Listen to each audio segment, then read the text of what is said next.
अनमोल वचन अखिल भारतीय संत मत सत्संग के संस्थापक और गृहस्थ में आनंद योग के जनक परम संत महात्मा परम पूज्य श्री यशपाल जी महाराज अर्थात परम पूज्य भाई साहब जी द्वारा प्रतिपादित इन अनमोल वचनों का पालन करना अति आवश्यक है। ये वचन हमारी गृहस्थ आध्यात्मिक साधना के लिए मूलभूत सिद्धांत हैं, जो इस प्रकार हैं। हम दुनिया की हर चीज की कीमत आंकते हैं, अपने मानव जीवन की कीमत भी जाने व परमात्मा की प्राप्ति हेतु साधना करें। मनुष्य योनि एक उपहार है, इसीलिए परमात्मा को धन्यवाद देते हुए आधा घंटा प्रातःकाल, आधा घंटा सायंकाल पूजा अवश्य करें। सत्संग, सतनाम व सद्गुरु को प्राथमिकता देते हुए इसी के आधार पर ध्यान योगाभ्यास अवश्य करें व गृहस्थ के कार्यों को परमात्मा का कार्य समझकर उसी की याद में संपन्न करें। हर समय यह ध्यान रहे कि गुरु कृपा द्वारा परमात्मा की पवित्र सत्ता का हमारी आत्मा में वास है, अतः मन में निरंतर अपने इष्ट देव का जाप करें। मान सम्मान की इच्छा ना करें व अपमान से दुखी ना हो। परमात्मा के अतिरिक्त किसी और का भय ना करें। दूसरों की बुराई न करें, न सुने, सत्य व मधुर बोलें, अश्लील शब्द मुंह से ना निकालें, सभी से नम्रतापूर्ण व सुंदर व्यवहार करें। धर्म पत्नी के अतिरिक्त अपने से बड़ी से माता जैसा, बराबर की से बहन जैसा व छोटी से पुत्री जैसा व्यवहार करें। सांसारिक जीवन यापन की आवश्यकताएं अंतहीन है, इसलिए अधिक से अधिक समय सत्संग में व धन परोपकार में खर्च करें। याद रखें, न स्त्री माया है, न धन दौलत, न ही परिवार। माया वह है जो हृदय को परमात्मा से दूर हटा दे। अतः निरंतर सत्संग और सद्गुरु की शरण में रहने का प्रयास करें। भोजन अपने इष्ट को अर्पण कर प्रसाद रूप में परमात्मा की याद में करें। रात्रि में सोने से पहले अच्छे बुरे कार्यों का आत्मनिरीक्षण कर उसका समुचित पश्चाताप करते हुए ध्यान करें व प्रभु की गहरी याद में ही विश्राम करें। परमात्मा तू ही है, तेरी इच्छा पूर्ण हो।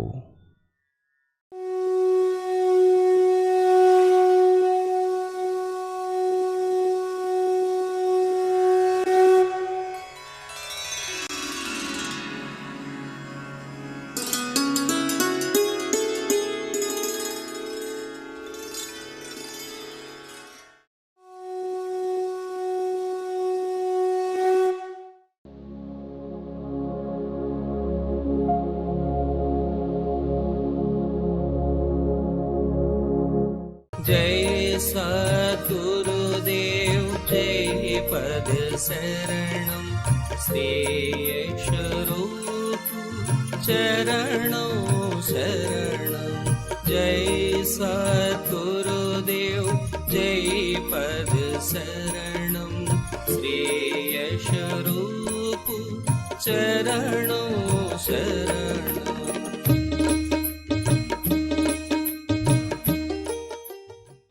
पूज्य माता और बंधुओं, पहले समझते हैं कि हम हैं कौन, बहुत जरूरी है।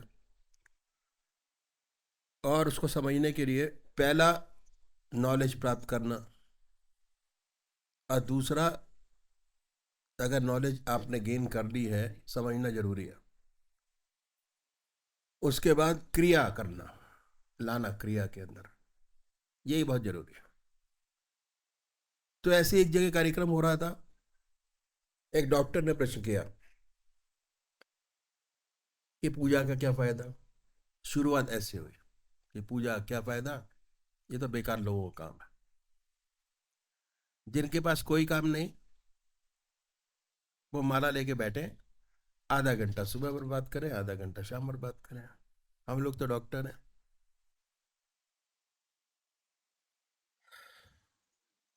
आधे घंटे में 2 मरीज बचा सकते हैं। अगर पूजा में बैठ गए तो फायदा क्या? परमात्मा को किसने देखा है? ठीक है ना। ये अक्सर जो आईटी इंजीनियर्स हो यही पूछते हैं, कहते हैं कि अरे हमारे पास तो काम है 24 घंटे का। और ग्रस्त के लोग अक्सर यही कहते हैं कि हमारे पास तो टाइम ही नहीं है, बिजनेस में बिजी हैं, बच्चों में बिजी हैं, टीचिंग में बिजी हैं। इस चक्कर में क्यों पड़ा जाए? भगवान है या नहीं, अपना सीधा साधा काम करें, सेवा करें। सेवा पर ज्यादा जोर है लोगों का कि सेवा करें और सीधा साधा काम करें। ऐसा प्रश्न उस डॉक्टर ने किया। सेवक ने काउंटर प्रश्न किया और ये था कि आप सोते क्यों हैं? उस समय ना खाते ना पीते हैं,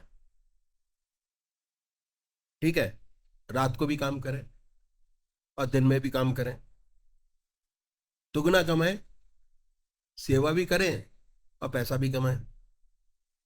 समय क्यों बर्बाद किया जाए? वो चकरा गया, बोले कि आप क्या कह रहे हैं, अगर हम सोएंगे नहीं तो बीमार पड़ जाएंगे। ज्यादा से ज्यादा 2-3 माह चलेगा, इतना भी नहीं चलता। हम लोग तो डॉक्टर है, जिसे नींद नहीं आती उसे गोली देकर सुलाते हैं। इस सेवक ने पूछा, भाई गोली देकर क्यों सुलाते हो, सोना क्यों जरूरी है? अब समझिए चीज को, अगर शरीर को रेस्ट नहीं मिलेगा तो काम नहीं चलेगा, आराम करना बहुत जरूरी है। सेवक ने कहा ऐसे इंजेक्शन निकालो, इंजेक्शन दे दिया, आदमी काम करता रहे, सोए नहीं। डॉक्टर कहता है नहीं भाई, कितने भी इंजेक्शन लगा लो, सोना आवश्यक है, सोना पड़ेगा ही। सोना क्यों आवश्यक है? देखिए जो हमारी साइंस है वो अभी बॉडी तक ही सीमित रह पाई है, उससे ऊपर हम सोच ही नहीं पाए अभी तक। वास्तव में जो हमारी पर्सनालिटी है वो अनोखी है। हमें शरीर ही नहीं है, हमारे 3 शरीर है। ये तो स्थूल शरीर है जो सामने दिखाई दे रहा है, जिसमें नाक है, कान है, हाथ है, पैर है, कवर। दूसरा शरीर और भी है जो मन बुद्धि चित्त और अहंकार से मिलकर बना है, जिससे सोच विचार का काम हम करते हैं। हाथ पैर से सोच विचार का काम नहीं होता, मन से ही होता है। और उसे हम सूक्ष्म शरीर कहते हैं। जितना सोच विचार का काम है वह सब इससे लिया जाता है। एक और है, और वो क्या है? वह कारण शरीर, आत्मा। चैतन्यता और आनंद आत्मा में है। जहां आत्मा नहीं वह शरीर बेकार हो जाता है। जिसे हम इतना प्यार करते हैं, आत्मा निकल गई, यह शरीर बेकार हो गया, तब ये भूल जाते हैं कि हमारे 3 शरीर है। पर हम इस शरीर को ही समझ बैठे हैं, स्थूल को। अब देखिए सोने में होता क्या है, जब हम सोते हैं ना आंख देखने का काम करती है, ना कान सुनने का काम करते हैं, हाथ पैर हिलते डुलते रही, तो आपकी जितनी इंद्रियां है वो निष्क्रिय हो गई। निष्क्रिय का मतलब क्या हुआ कि उन्होंने अपना अपना काम को छोड़ दिया। इसी का नाम आराम है। प्रैक्टिकल रूप से यही होता है। और जब इंद्रिय निष्क्रिय हो गई तो इसका आधार है मन, और ये मन में सिमट गई। इनको ताकत मिलती है मन से, खाने से नहीं मिलती, दूध से नहीं मिलती। इंद्रियां सिमट गई मन में, और जब आप सुबह उठे बिल्कुल ताजगी महसूस करते हैं, काम करने की आपके अंदर शक्ति है, काम करने की आपके अंदर ताकत है। यदि ना सोए तो दिन भर जम्बाई लेते रहते हैं, कुछ काम नहीं होगा, और मन में यही रहता है कि नींद पूरी नहीं हुई, तो सोना बहुत जरूरी है। हमने देखा इस शरीर को सुलाना, रेस्ट देना बहुत जरूरी है। ऐसे ही हमारा सूक्ष्म शरीर है जिसे मन कहते हैं, जिससे हम सोच विचार का काम करते हैं, इसको भी नींद देना बहुत आवश्यक है। हमारे महर्षियों ने, ऋषियों ने इस बात को जाना, इसलिए उन्होंने कहा कि आधा घंटा सुबह और आधा घंटा सायंकाल परमात्मा की आराधना करो, भगवान की आराधना करो, पूजा करो। परमात्मा को याद करेंगे तो भगवान में चित्त एकाग्र होगा, चित्त निरोधक स्थिति अपने आप पैदा हो जाएगी, विचार शून्य अवस्था अपने आप पैदा होगी। और जैसे ही निष्क्रिय हुआ, जैसे आपने इंद्रियों को निष्क्रिय किया, अपने मन को भी निष्क्रिय कीजिए। भगवान को मानिए न मानिए कोई फर्क नहीं पड़ता, लेकिन आप अपनी हस्ती को तो मानेंगे, आपका एग्जिस्टेंस है, और इसका सच्चा डेवलपमेंट करना हमारा फर्ज है। भगवान आपकी पूजा का भूखा नहीं, जो कुछ कर रहे हैं अपने लिए कर रहे हैं। अगर आप अपना सच्चा विकास चाहते हैं तो जिस प्रकार आपने शरीर को रेस्ट देना जरूरी समझा, उस प्रकार अपने मन को भी रेस्ट देना जरूरी समझिए। और ये जो पूजा है, ये मन को आराम देना है।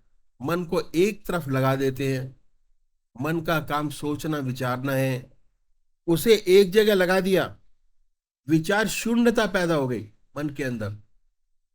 जब एक तरफ एक इष्ट की याद करेंगे, आपका मन अपने आप खाली हो जाएगा, वैक्यूम हो जाएगा, और खाली हुआ तो उसका सीधा संबंध आत्मा से हो गया, और आत्मा में आनंद और चैतन्यता, आनंद और चैतन्यता मन में आ गई। उसके बाद कितना हल्का फुल्का महसूस करेंगे, कितनी अनुपम शांति और आनंद मिलेगा, ये अनुभव का विषय है। उसके बाद सुंदर सुंदर विचार पैदा होते, ऐसी समस्याएं हल होती हैं जो सारी जिंदगी हल ना हो सकें। ऐसी ऊंची शक्ति मन के अंदर प्राप्त होती है, और फिर सच्चे मनुष्य के भाव पैदा होते हैं, अपना सच्चा ज्ञान प्राप्त होने लगता है।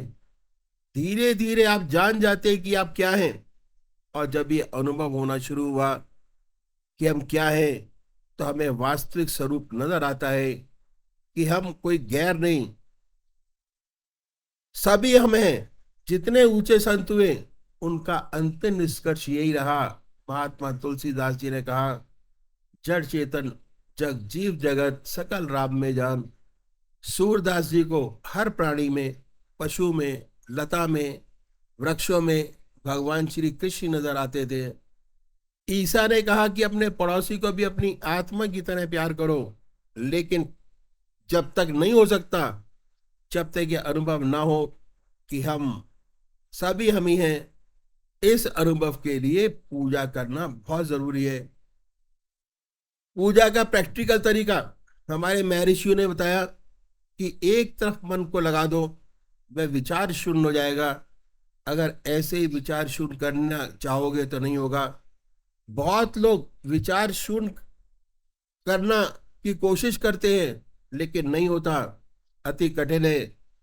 यदि मन विचारों से शून्य होगा तो उसका सीधा संबंध आपकी आत्मा से हो जाएगा। सुंदर सुंदर विचार पैदा होंगे। आप चाहेंगे कि संसार में जितने लोग हैं सब आनंद से रहें, सब सुखी हों, दुख संसार से मिटे, दूसरे की सच्ची सेवा के लिए अपना जीवन न्यौछावर कर देंगे। साइंस और टेक्नोलॉजी ने बड़ी तरक्की की है, और इसका असर ये हुआ कि ऐसे खतरनाक हथियार बन चुके हैं, अगर गलती से चल जाए और छिड़ जाए तो सारे हथियार का इस्तेमाल हो जाए, तो जितनी आज दुनिया के मनुष्य मात्र हैं, उन्हें 40 बार जन्म लेना पड़ेगा, तब उन हथियारों का असर खत्म होगा। इतने जबरदस्त पूर्ण विनाश, इतने खतरनाक हथियार हमने बनाए हैं, और इन पर पैसा कितना खर्च किया जाता है। अगर यही एकत्र करके दुनिया की भलाई के लिए सारे पैसे को खर्च किया जाए, तो आज दुनिया की शक्ल बदल जाए, ये पृथ्वी स्वर्ग बन जाए, ना कोई आदमी बगैर काम का रहे, ना कोई घर बार का, इतनी सुंदर हालत हो जाए। परमात्मा ने हमारी पृथ्वी को स्वर्ग बनाया है, लेकिन जितने एस्ट्रोनॉट हैं उन्होंने भरी हैं, कहते हैं सबसे सुंदर पृथ्वी है, ऐसा सुंदर ग्रह कोई नहीं। भगवान ने तो पृथ्वी को स्वर्ग बनाया, लेकिन मनुष्य ने अपनी कटुता से, नीच प्रवृत्ति से इसको नर्क से बदतर बना रखा है, जो पता नहीं कब छिड़ जाए, और छिड़ा भी हुआ है। ऐसा है तो हम अपनी मनुष्य जाति का हित चाहते हैं, तब पूजा बहुत जरूरी है। अपने मन को रेस्ट देना पड़ेगा। हमारे ऋषियों ने, मुनियों ने इस बात को जाना और इस बात पे जोर दिया कि हर मनुष्य को आधा घंटा सुबह और आधा घंटा सायकाल परमात्मा की आराधना करनी चाहिए, संध्या वंदना ध्यान अवश्य करना चाहिए। हमारे ऋषियों ने बताया कि चाहे आप गृहस्थी हो चाहे सन्यासी, आपको आधा घंटा प्रातःकाल संध्या वंदन अवश्य करनी चाहिए और आधा घंटा सायंकाल। ये 2 समय निश्चित कर दिए हमारे महर्षियों ने। और हमारे देश में 99% लोग ऐसे हैं जो परमात्मा को मानते हैं, ईश्वर को मानने वाले हैं और किसी ना किसी ढंग से पूजा करते हैं। बहुत से लोग तो आधा घंटे से ज्यादा करते हैं। यदि उससे पूछे कि इस पूजा का क्या लाभ हुआ, तो 2-4 बात बताने के खामोश हो जाते हैं। पहली बात यह कि भाई हमारे घर में मंदिर है, हमारे दादाजी पूजा करते थे, हमारे पिताजी पूजा करते हैं, हम करते हैं, हमारे देखा देखी हमारे बच्चे भी करते हैं। ईश्वर परस्त है, अच्छा है, और आप इससे ज्यादा क्या चाहते हैं?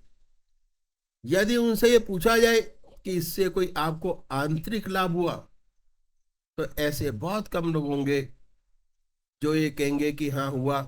इन संतों ने कहा कि हम एक ऐसा तरीका आपके सामने रखते हैं, यदि आप इस तरीके से पूजा करेंगे आपको विशेष लाभ होगा। उन्होंने ऐसा तरीका बताया जिसे हर कोई अपना सकता है, चाहे किसी भी धर्म का मानने वाला हो, किसी भी मजहब का अनुयायी हो, अपने धर्म के मत पर चलते हुए कर सके। ऐसी बात बतलाई और वो तरीका मैं आपको बताता हूं। संसार में हर मजहब में 2 प्रकार के व्यक्ति हैं, एक साकार पुजारी और दूसरे निराकार। बहुत पुराने जमाने से चले आ रहे हैं, इनमें नई बात नहीं। इनमें आपस में झगड़े भी होते हैं, वाद विवाद भी होते हैं, लेकिन ये सब होते हुए आज तक दोनों कायम हैं।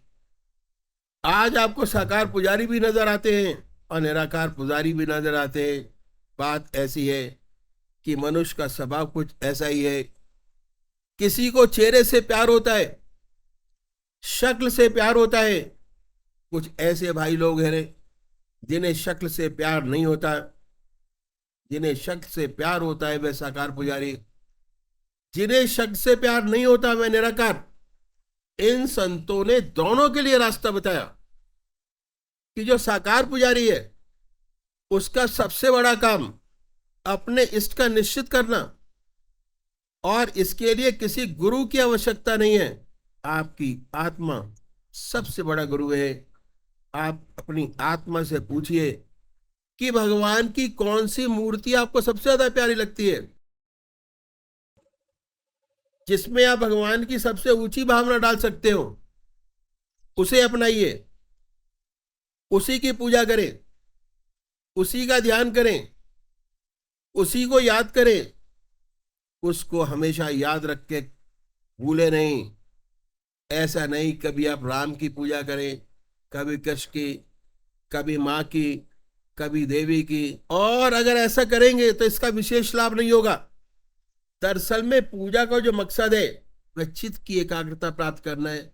ये आप अपनी आत्मा से पूछिए कि परमात्मा की कौन सी मूर्त, कौन सी सूरत, कौन सी शक्ल, कौन सी चीज आपको सबसे ज्यादा अच्छी लगती है। बहुत से भाई लोग राम की पूजा करते हैं, बहुत से कृष्ण की करते हैं, बहुत से शिव की करते हैं, बहुत से ग्रह देवता की करते हैं, कुल देवता की करते हैं, बहुत सारे देवी देवता। 33 करोड़ देवी देवता हमारे हिंदुस्तान के अंदर है, और हर 20 किलोमीटर पर भाषा बदल जाती है और देवता बदल जाता है, स्वरूप वही रहते हैं सारे। तो ये आपके ऊपर है कि आप किसको मान के चलेंगे। जिसको मानते हैं उसको बदले नहीं, एक ही को माने, वो ही कल्याण करेगा, वो ही आपकी सारी चीजें करेगा, उसी से आपके मन के अंदर शांति आएगी, उसी से सारी चीजें आपकी हल होंगी। तो विचार शून्य अवस्था प्राप्त करना है। शुरुआत हम अपने देवी देवता से करते हैं, अल्टीमेट हमको विचार शून्यता प्राप्त होती है। उनको याद करने से, उनकी छत्र छाया में रहते हैं, बड़ी सुंदरता से अपने जीवन को व्यतीत करते हैं, और हमेशा ये महसूस होता है कि हमारा इष्ट, हमारा देव हमारे साथ मौजूद है, और उसी की छत्र छाया में हम सारे काम करते हैं। ऐसी हालत जिसमें विचार शून्यता आ जाए, वो जब हो सकता है जब आपका एक इष्ट हो, एक इष्ट को मानने वाले हों। इसलिए आज तक जितने साकार पुजारी हुए सब एक इष्ट को मानने वाले थे। संत तुलसीदास भगवान राम के उपासक थे, और इतने भगवान राम के उपासक थे कि एक बार द्वारकाधीश मंदिर चले गए मथुरा में। जब मंदिर के दरवाजे पर पहुंचे तो सबने प्रणाम किया, तुलसीदास जी ने प्रणाम नहीं किया। लोगों ने पकड़ लिया, कहने लगे कि आप तो भगवान के भक्त हैं, आपने प्रणाम क्यों नहीं किया। तुलसीदास जी ने भगवान की स्तुति की और भगवान की मूर्ति का बड़ा सुंदर वर्णन किया।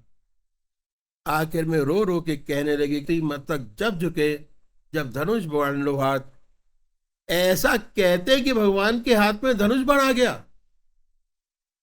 तुलसीदास जी ने दंडवत प्रणाम किया। ऐसे एक इष्ट के उपासक थे। ऐसे ही सूरदास भगवान कृष्ण के उपासक थे। उन्हें हर जगह भगवान कृष्ण नजर आते थे, उनके साथ भगवान कृष्ण हरदम साथ रहा करते थे।